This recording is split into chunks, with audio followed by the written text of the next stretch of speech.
Mustapha Tlili, originally from Tunisia. I'm an American citizen, have been in New York for the last 30 years or so, maybe a little bit more. And in terms of activities, a mix of scholar, diplomat at one point, back to scholarship, and a writer. In terms of what I do now, after the tragedy of September 11, I founded at New York University the Center for Dialogues, Islamic World, US, the West, with the objective of trying to understand why Islam came to be hijacked by such groups that undertook this terrible action. And the center has now 12 years of activities, and the objective is to bridge the gap between the Muslim world and the West on the basis of a dialogue based on mutual respect and understanding and reason, so that we know the differences, but we know also what are the commonalities and the universal values that are shared by all of us. Was the center active also in the period of the Arab Spring or Awakening or Winter, and is it following the developing the situation that we have in the region? Yes, absolutely. In fact, from the first day of the Tunisian Revolution, where things started, we were in the eye of the storm, in the sense that knowing the activities of the centers and the kind of research and other activities, seminars and publications on the Muslim world, not on the Arab world, on the Muslim world in general, beyond the Arab world. We should not forget that the Arab world is only 18% of the Muslim world. We were under very heavy demand to precisely provide advice, to provide explanations, to provide a way of understanding of what was going on. And we, through interviews, through the media, international media, through writings, through columns published in newspapers, we tried to explain what this meant, what were the causes, what possible future for these so-called springs. And we also raised questions about what might be the future and what are the dangers, but also the hopes. So how would you describe the situation in Tunisia now, 2 years after the revolution? Well, we can certainly affirm a number of things. First, the uncertainty that is gripping the country. Being here for the last few days, everywhere I go, everything I listen to, every person I ask to explain to me what is going on, the first thing I hear is uncertainty. The second thing I hear is a kind of a fear that is gripping the country, a fear of the future, which of course is also the result of the uncertainty.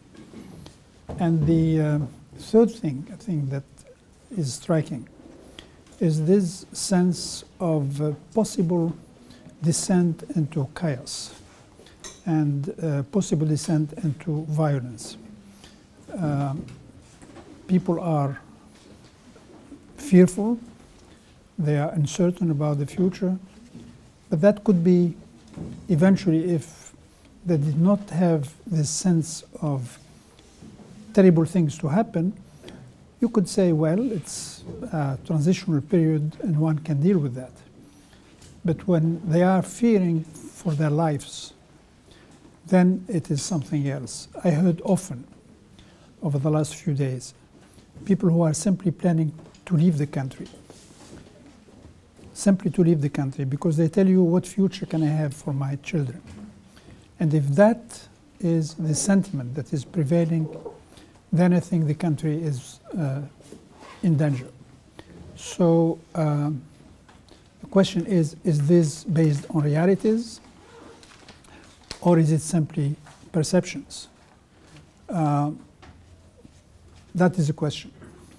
So how come what you just described does not translate into what the scholars or analysts or policy makers or government supporting these transitions, decisions and writing? We do not see this perception in their reports. I think it can be explained by a number of reasons. One is when the Islamists... You have to repeat my question. Okay. Your question is a valid one. And I can probably... I understand it. And I could, to a certain extent, even ask the same question. Because when you, although things are changing a little bit, I think there is prevailing, particularly in the academic community in the US, this sense that the Islamists, the Muslim Brotherhood, could be good Democrats. And that given the opportunity to come to power, they will act as Democrats.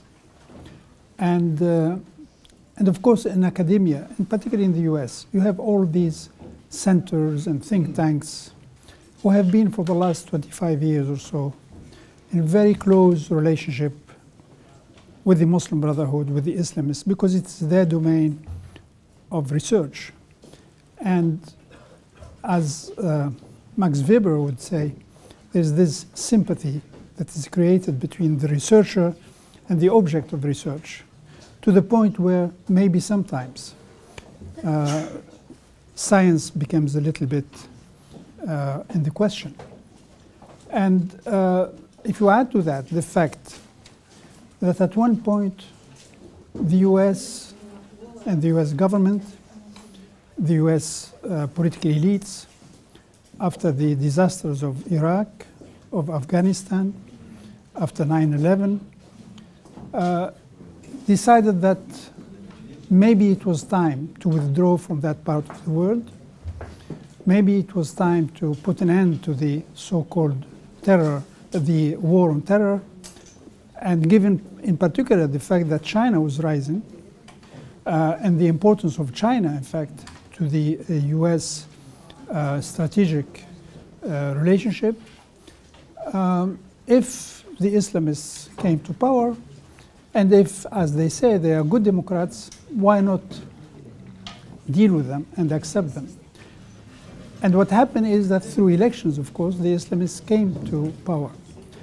And academia was very happy to see them in power, because that is precisely the nice kid coming to play in the court of reasonable people. Now, when you read the columns, when you read the research papers, you have this sense that, yes, these are moderate Islamists.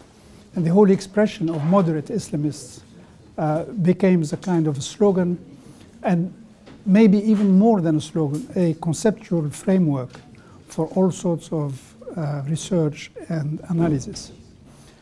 Of course, the realities are a little bit now disturbing to this kind of pedagogical bent. We wonder whether these realities are finally going to change the outlook and the perceptions. That is the big question.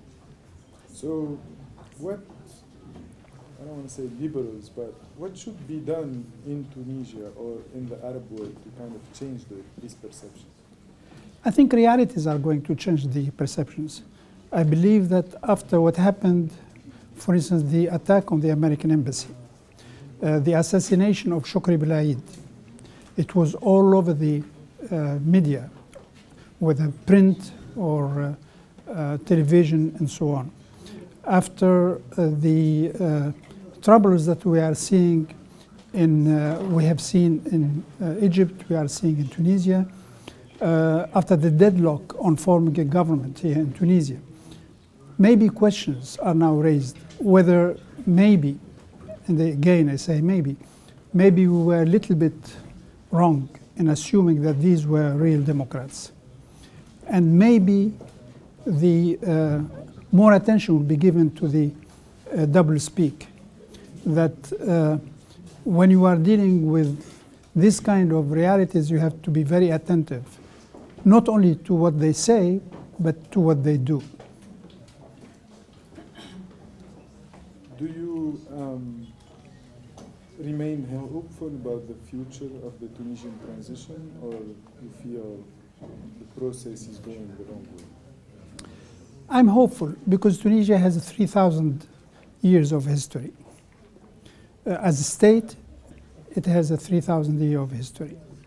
It has elites that go back to, in terms of historical background, 3 centers of interaction with Europe, 3 centers of interaction with Enlightenment. Remember that the College Sadqiya, in which we were all formed, was set up in the 19th century as a bilingual institution. This was before the French colonization, before 1881. And the establishment of College Sadiki, which has been the producer of Tunisian elites in all fields, was in itself where the science, the arts that came from Al-Andalus came to Tunisia through the exiles who, after Spain was fell to the Inquisition, finally came to Morocco, to Tunisia, in particular to Tunisia, and really fueled the Renaissance in Tunisia. Now, all of that is part of Tunisian identity. We have to remember that Tunisian identity is not simply what the Islamists pretend. Tunisian identity goes back to 3,000 years.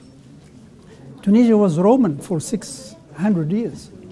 St. Augustinus, Ibn Khaldun, that is also part of the Tunisian identity. We cannot today conceive of social sciences and the methodology of social sciences without remembering the introduction to history by Ibn Khaldun. Now, all of that is part of that identity, and you cannot change it. And this is what we are seeing today. After the assassination of Shukri Belaid, there is a new reality. After all, more than 1 million people rose as one person to protest, to say no to the course of action that was taking place.